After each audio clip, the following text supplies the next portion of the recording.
ជីវិតប្រែប្រួលនៅពេលដែលអ្នកមានអាយុកាន់តែច្រើន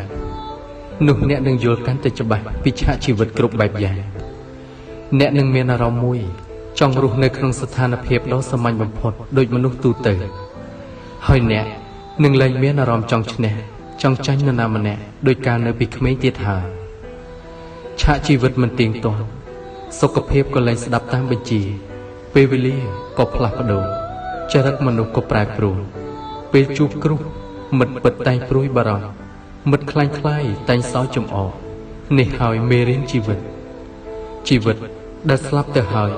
មួយលានជាតិទៀតក៏មិនបានជួបគ្នាវិញផងម្ល៉េះហើយការចែករំលែកនៅមនោសញ្ចេតនាគឺជារឿងដែលយើងគួរតែធ្វើយើងជួបគ្នាក្នុងភពផែនដីនេះបានខ្លីបំផុត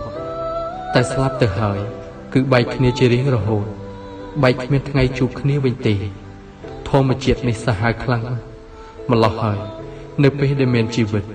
ការផ្ដល់ឲ្យគ្នាទៅវិញទៅមកនៅភាពកក់ក្ដៅក្នុងជីវិតនេះគឺជារឿងចាំបាច់បំផុត